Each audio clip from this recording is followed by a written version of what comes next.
Bismillahirrahmanirrahim. Assalamualaikum warahmatullahi wabarakatuh. Alhamdulillahirabbil alamin. Nahmaduhu wa nasta'inuhu wa nastaghfiruh wa na'udzu billahi min shururi anfusina wa min sayyiati a'malina. May yahdihillahu fala mudilla lahu wa may yudlil fala hadiya lahu. Asyhadu an la ilaha illallah wa asyhadu anna Muhammadan abduhu wa rasuluh. Allahumma shalli ala sayyidina Muhammad wa ala alihi wa ashabihi wa man sara ala nahjihi ila yaumil qiyamah. Amma ba'd. Hadirin hadirat yang berbahagia, mari kita belajar kita bersama-sama membaca umur kitab Al-Fatihah.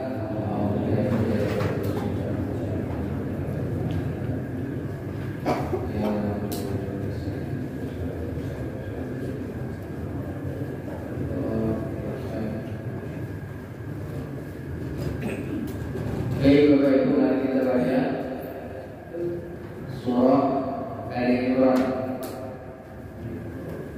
ayat 42 sampai 46. A'udzu billahi minasy syaithanir rajim. Bismillahirrahmanirrahim. Wa idh qalatil malaikatu ya Maryam innallaha astafaki wa tahharaki wa astafaki ala nisa'il alamin. Ya Maryam qunuti li rabbiki wasjudi warka'i ma'ar raki'in. Dzalika min anba'il ghaibi nuhihi ilayk wa ma kunta ladayhim idh yulquna aqlamahum ayyuhum yakfulu Maryam wa ma kunta ladayhim idh yahtasimun. إذ قالت الملائكة يا مريم إن الله يبشرك بكلمة منه اسمه المسيح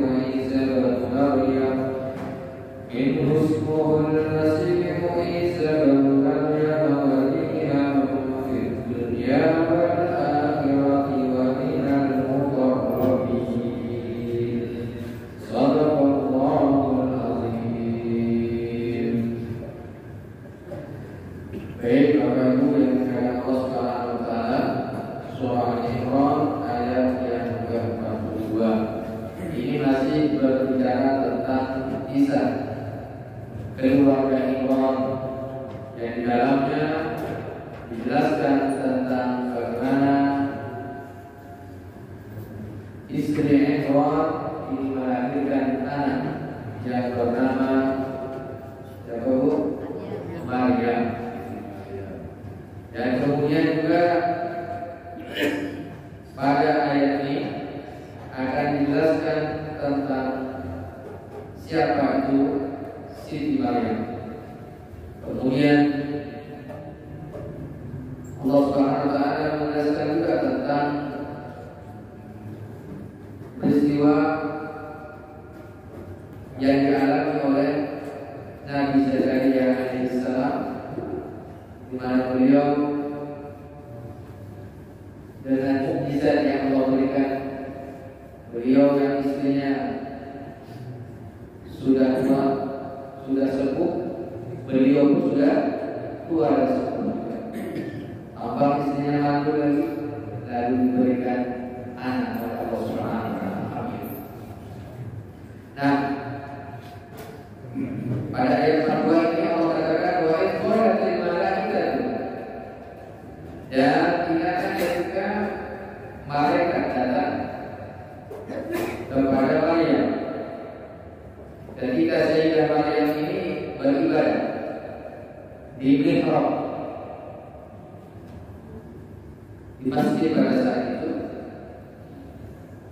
Malaikat ini datang dengan berwujud manusia, karena malaikat ini bisa bentuk, bisa menyerupai misalkan cantik atau ya bebas sesuai keinginan malaikat atas izin Allah Subhanahu wa Ta'ala. Datang kepada Sayyidah Maryam.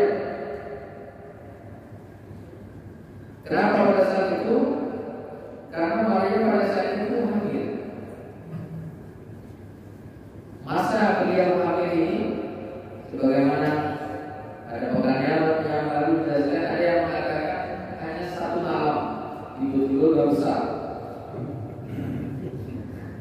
Gitu.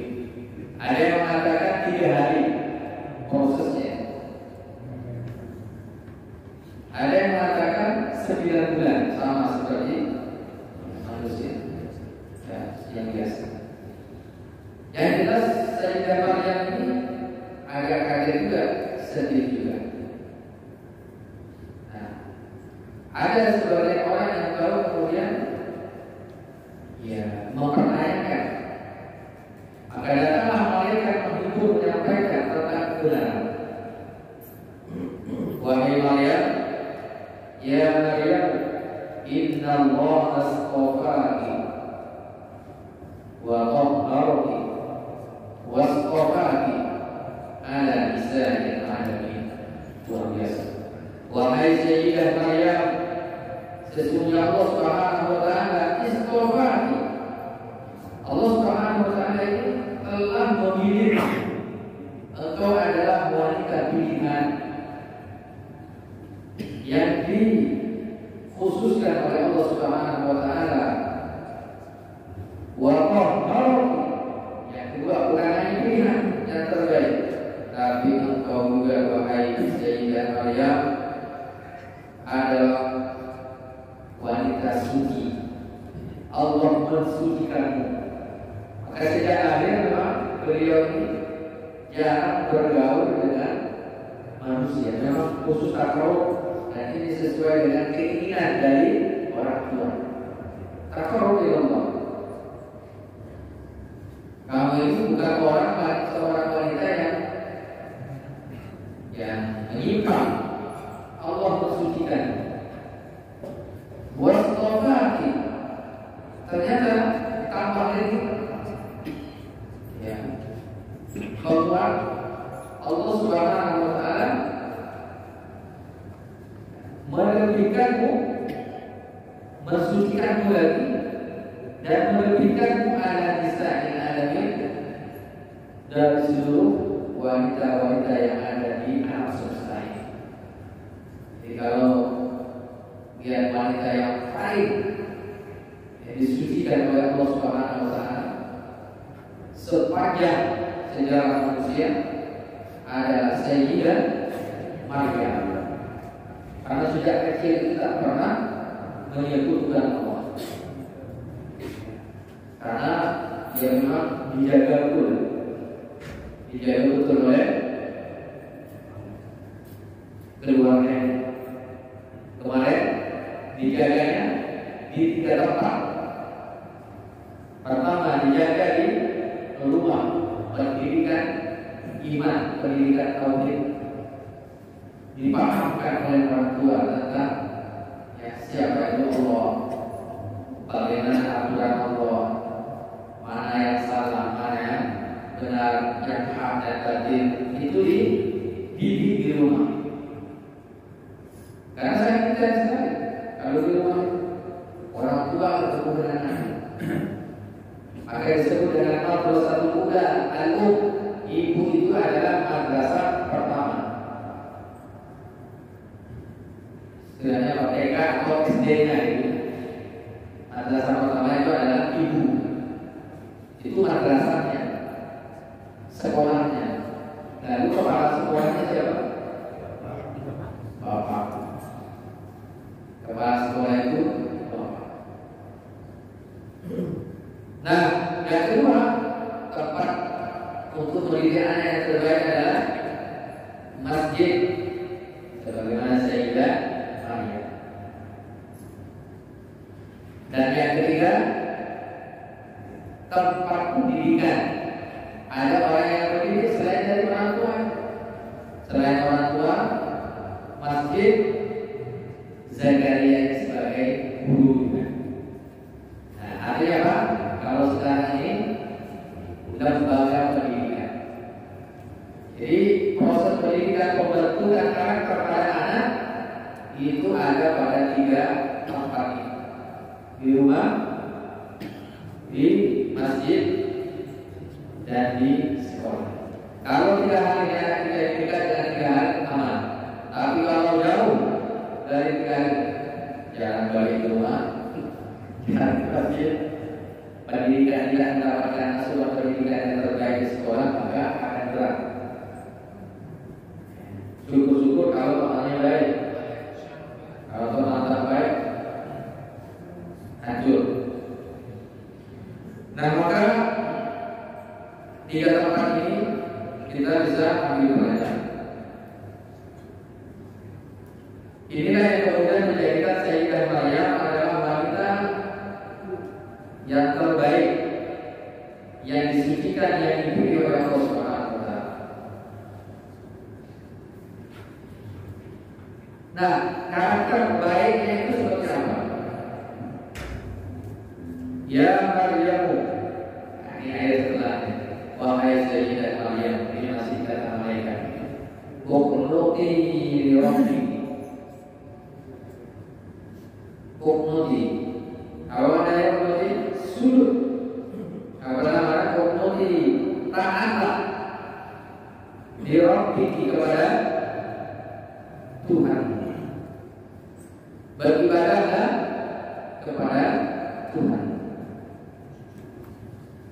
Nah, ini taat kepada Allah SWT. Ini perintah pertamanya. Dan ini dikatakan apa? Wasofa ke ala nisa'in alamin, bahwa Sayyidah Maryam ini adalah wanita yang terbaik. Nah, dikatakan terbaik itu pertama standarnya. Ya. Ini adalah taat kepada Allah. Maka sesuai juga dengan ayat Inna akramakum indallahi atqakum. Orang yang paling mulia di sisi Allah adalah orang yang paling bertakwa. Bukan dilihat dari penampilan. Orang yang terbaik itu dikatakan terbaik bukan dari penampilan, bukan dari paras wajah, bukan dari bentuk tubuh, bukan dari jabatan dan seterusnya. Maka inna Allah, sesungguhnya Allah la yanzuru ila suwarikum wa ajsamikum. Sesungguhnya Allah tidak melihat pada paras wajah, bentuk tubuh itu. Walakin yanzuru ila qulubikum wa a'malikum. Tapi Allah melihat hati kalian dan amal ibadah kalian, kata Rasulullah sallallahu alaihi wasallam. Maka perintah pertama adalah taat. Wasjudi, yang kedua apa? Sujudlah engkau wahai Sayyidah Maryam. Warka'i, dan rukuklah. Maka rokin bersama orang-orang yang rukuk. Arti pentingnya apa? Sholat. Dan ternyata Nabi Zakaria juga sama ya.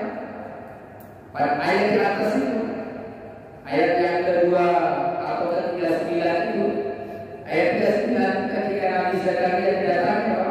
Fanadatul malaikatu wa huwa qa'imun yusalli fil mihrab. Beliau sedang sholat di mihrab. Diberikan kabar gembira. Pertanyaan kepada Sayyidah Maryam dosa, taatkan kepada Allah, sujudlah dan rukuklah. Maka amal ibadah sholat itu adalah satu-satunya bentuk ibadah yang tak bisa diserupai oleh agama-agama selain Islam. Pembedanya adalah rukuk dan sujud. Rukuk dan sujud. Nah, ini pentingnya sholat. Karena sholat adalah cerminan dari ketaatan seseorang kepada Allah. Penghambaan seseorang kepada Allah dilihat dari sholatnya.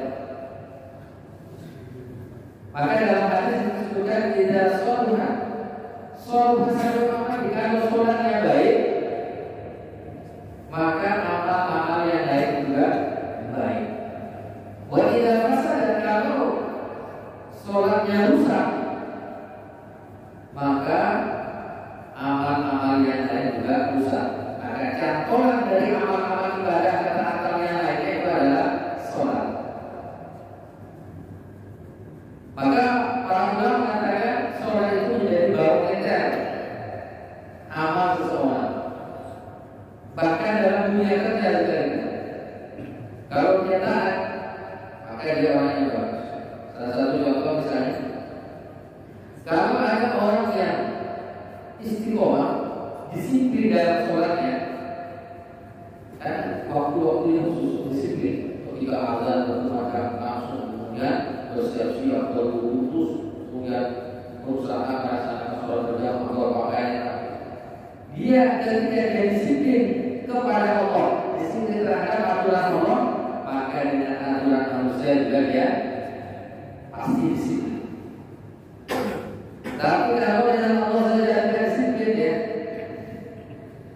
dengan aturan Allah tidak disiplin, maka hampir bisa dipastikan dia tidak bisa disiplin. Kalau bisa disiplin, itu karena paksa. Nah ini saya penting apa terkait yang aturan Allah disiplin. Nah, melihat disiplin seorang bisa dilihat dari sholat. Begitu juga pengajaran pendidikan para anak-anak kita dilihat sebenarnya dari sholat, kedisiplinannya untuk sholat.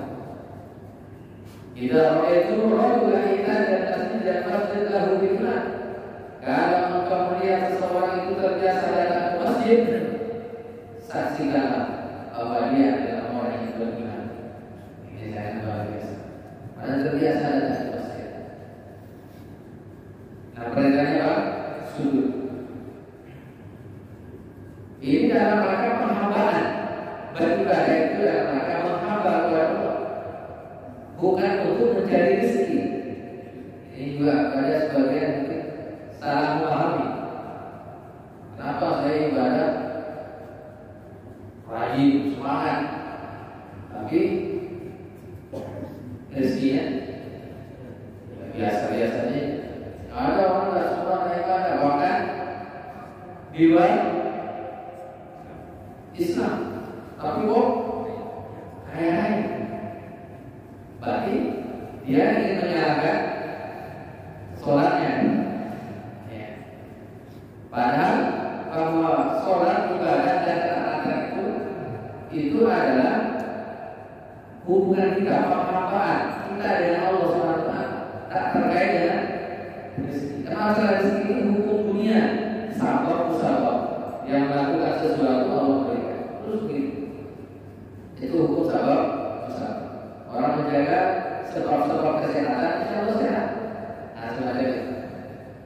Nah, sedangkan masalah ibadah ini terkait penghambaan. Jadi orang yang rukuk dan sujud ini maka nanti disunahkan, ya, orang ketika melaksanakan atau dianjurkan orang yang melakukan sholat sunnah itu berpindah tempat supaya apa? Memperbanyak tempat sujud. Karena nanti di akhirat tempat sujud kita ini akan menjadi saksi. Menjadi saksi di hari kiamat. Perbanyak tempat sujud. Kecuali tempatnya agak sempit. Misalnya sholat, nanti sholat tarawih, setengah bulan lagi, ya. Itu juga susah. Setiap saat pindah susah. Maka kalau sholat wajib, nanti sholat sunnah dianjurkan tidak sedikit, ya, bergeser. Itu dalam rangka memperbanyak sujud, memperbanyak ruku, penghambaan kita kepada Allah SWT. Dan itulah yang dilakukan oleh Sayyidah Maryam. Ternyata itu beliau unggul karena ibadah di sisi Allah SWT. Dzalika liman ghaibi muhihi ilaihi. Maka demikian itu adalah sebagian dari berita-berita baik tentang cerita atau kisah Nabi Zakaria, tentang keluarga Imran, tentang Sayyidah Maryam yang hamil tanpa bapak. Ada beberapa orang keajaiban. Ada orang yang hamil, wanita hamil tanpa bapak. Namanya wanita hamil tanpa suami.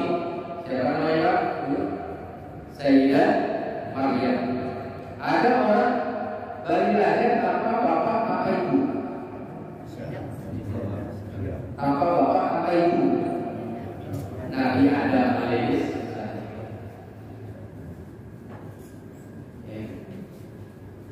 Ada juga kalau sekarang itu banyak, ya bapak-bapak itu banyak ada.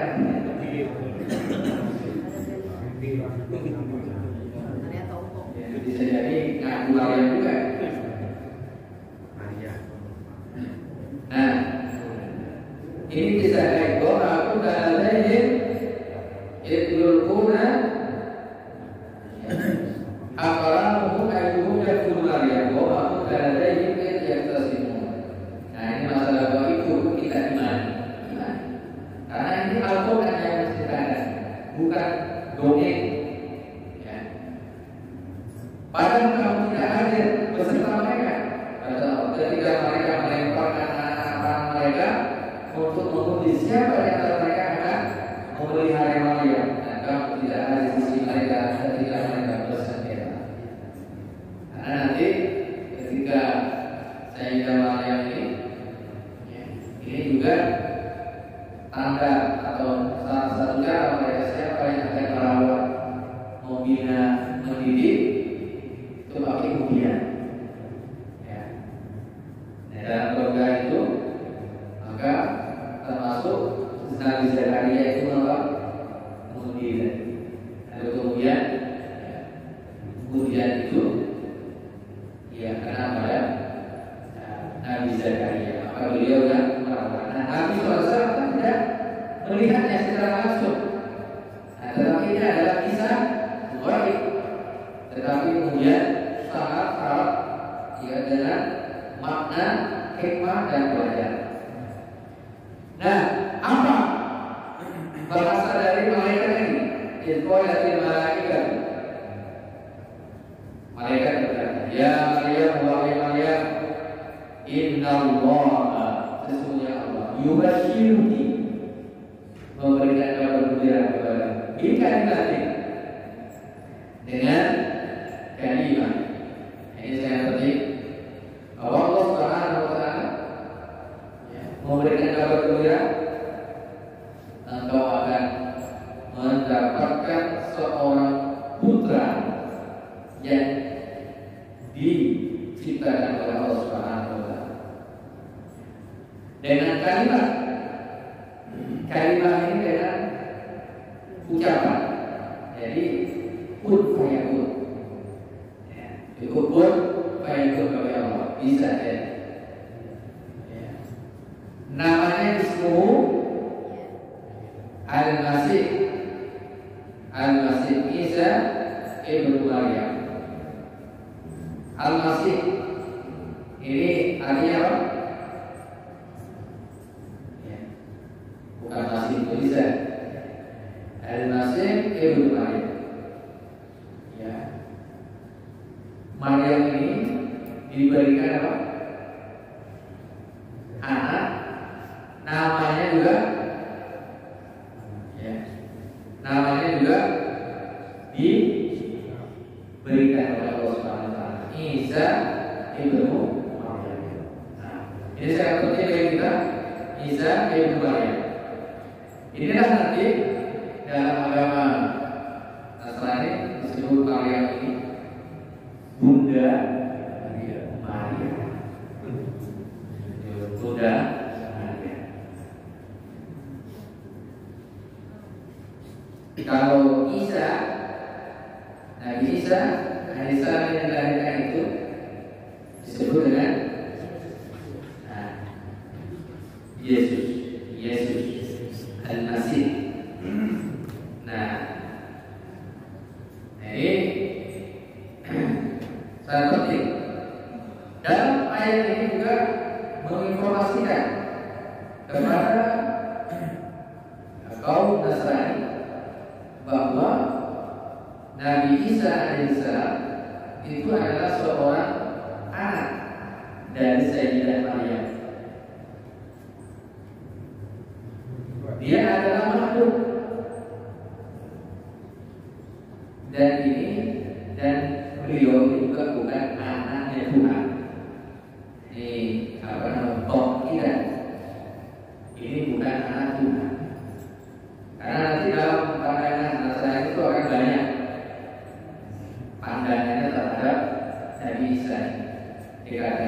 Tuhan, ada kata-kata jelmaan Tuhan menjelma menjadi ini Tuhan itu menjadi dari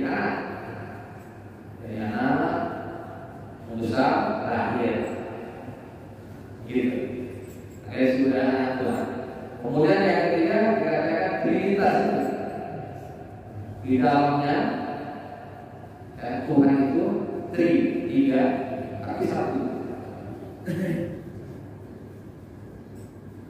Satu lah Trinitas itu Tuhan Bapa, yang satu Bapaknya Tuhan Anak, dan yang ketiga Ruhul Kudus. Nah, Tuhan Bunda Maria, kenapa Bunda Maria saya Tuhan enggak? Dia yang melahirkan Tuhan. Kira-kira mana yang lebih baik? Seharusnya anak atau bundanya?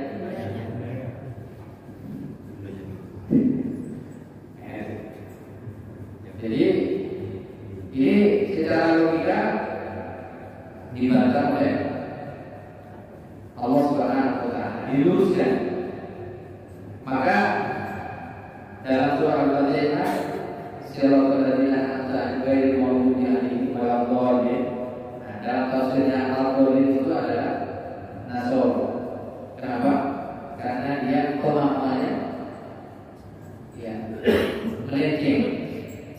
Ini diluruskan oleh Al-Quran bahwa Tuhan itu prinsipnya tak mungkin dilahirkan, karena ketika dilahirkan manusia sudah banyak, keluarganya banyak, langit bumi sudah ada, makhluk sudah ada. Kok Tuhan datang lahir belakangan? Ini apa?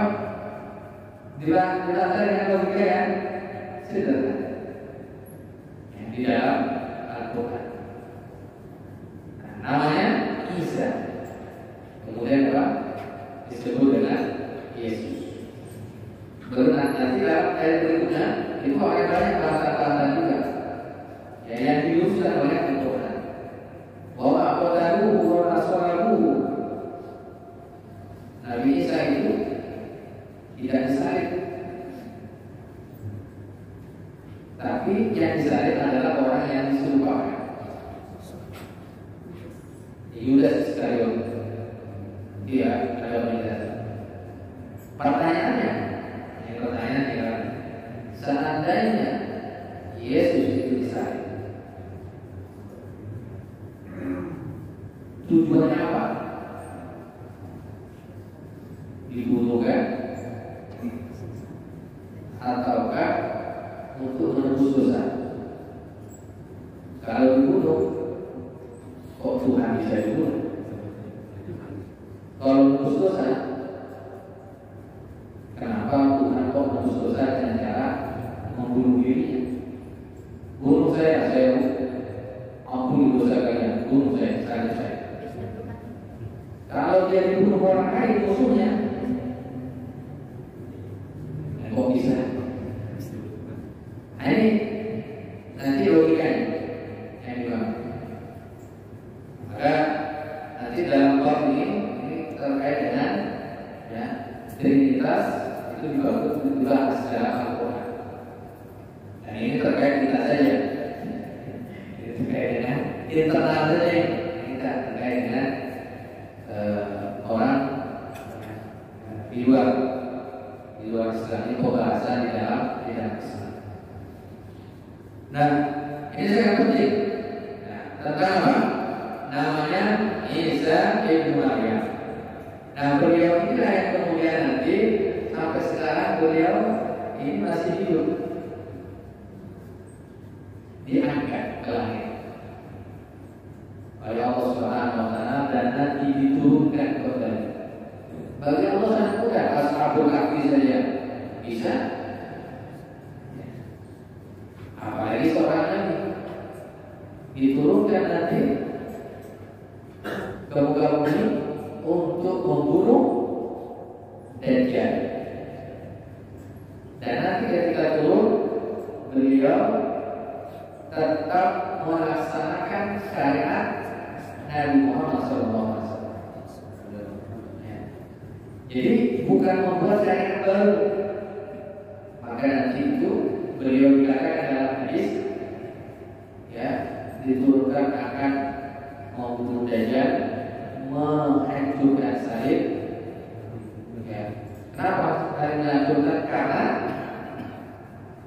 ya itulah kemudian ya disalah pahami, dijadikan Tuhan. Kemudian membunuh babi. Apa babi itu? Karena banyak orang di akhir zaman itu banyak menjadi makanan favorit bimbang. Orang terbiasa nanti yang padahal itu sesuatu yang diharapkan. Maka misinya seperti itu. Nah, ini sangat penting ya. Nah, Al-Masih, kata Al-Masih adalah lakok kasudin wal faruq. Ini bahasa Ibrani. Dia adalah orang yang jujur. Nah, Al-Masih adalah yang jujur. Nah, atau dia mengusap sesuatu ya untuk ya terlepas diri dari dosa, terlepas dari dosa. Al-Masih. Kebalikannya Al-Masih adalah dia adalah orang yang berdusta, orang yang menebarkan kebohongan dan kedustaan. Nah, ini yang akan dibunuh oleh Nabi Isa alaihissalam. Nanti fungsi-fungsi lainnya akan dijelaskan pada ayat-ayat setelah. Wallahu a'lam bishawab. Mungkin ada yang bertanya? Jadi anaknya Nabi Zakaria itu siapa? Assalamualaikum warahmatullahi wabarakatuh. Anaknya Nabi Zakaria kan waktu beliau beruzur, istrinya beruzur kan melahirkan anak. Ya. Anaknya Yahya. Anaknya Yahya. Yahya ya. Nabi Yahya. Karena di Al-Quran nggak dijelaskan ya. Ada Pak. Ismuhu Yahya. Ayat 2 ayat 39. Ayat 3. Anallahu yubazuka biyahya. Allah memberikan kepadamu anak yang bernama Yahya. Berarti sepupuan Nabi Zakaria dengan Ali Imran. Iya. Atau adik-beradik? Sebenarnya dikatakan ini pamannya Maryam. Berarti adik lah. Kenapa?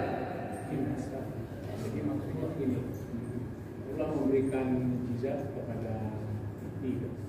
Salah satunya yang tolong dijelaskan tentang Nabi Aidir. Yang dikatakan bahwa Nabi Aidir itu sampai sekarang ini belum ada kuburnya. Mohon penjelasan. Oh, Nabiullah Khidir. Pertanyaan ini sudah lama juga dibahas oleh para ulama. Apakah Nabi Khidir itu masih hidup atau tidak? Ulama berarti ini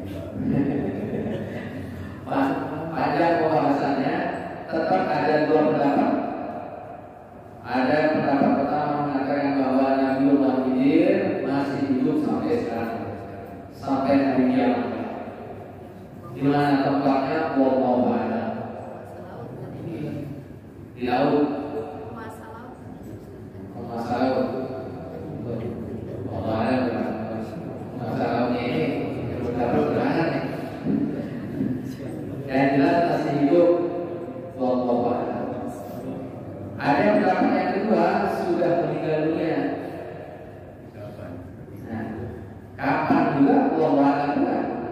Karena tidak ada ya, penjelasan nasnya dalilnya. Ini kan masalah gaib umat Nabi sebelum Nabi Muhammad SAW, Nabi Khidir. Cuma dalam riwayat juga ini memang belum ya kita temukan tentang pertemuan antara Nabi Muhammad SAW dengan Nabi Khidir. Waktu Isra Mi'raj ya, tidak ada. Ya, ketika Isra Mi'raj pun tidak ada juga. Di dalam keseharian sampai dalam kehidupan Nabi juga tidak ditemukan riwayat yang menjelaskan ada pertemuan itu. Nah, kemudian yang para sahabat juga sama, tidak ada keterangan bertemu dengan Nabiullah Khidir alaihissalam.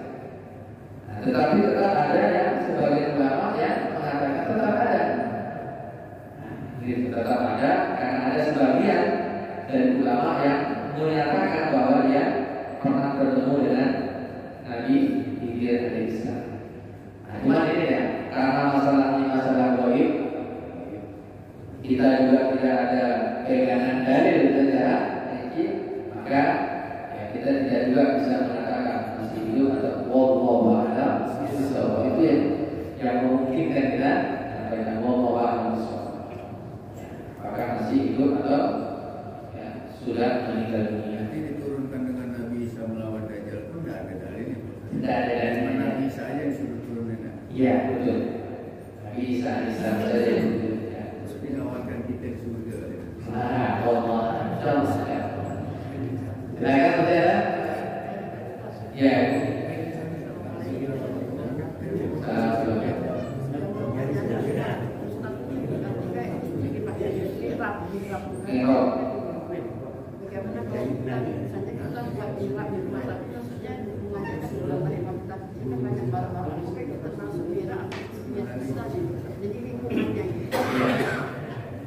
Mihrab itu sekarang ini dikhususkan tempat ibadah. Boleh saja Bu di rumah membuat mihrab. Ya, paling tidak ada ruangan kecil yang khusus untuk ibadah, sholat sunnah, tilawah Quran, ya kan? Mungkin juga royal, ya. Mungkin sekaligus ya. Ya, ruang belajar. Kalau di zawiyah, pojok-pojok tempat kita ini supaya yaitu bentuk tempat khusus kita untuk beribadah kepada Allah. Kalau dikhususkan ya terjaga dari najis misalnya, dari barang-barang yang kotor, dan khusus untuk tempat ibadah kita di rumah boleh buat. Tapi untuk melakukan ibadah sunnah, nanti ibadah wajibnya ya masih. Tapi mihrab itu sangat bagus ya, kalau kita buat di rumah. Bagus untuk mihrab perempuan.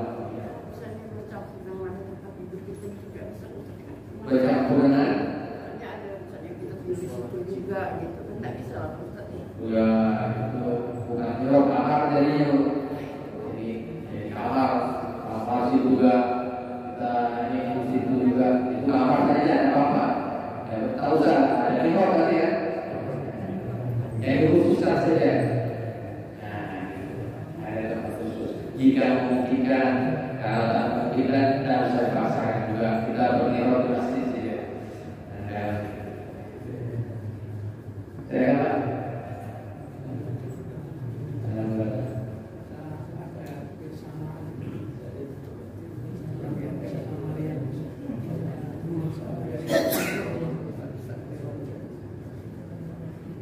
Kesamaan.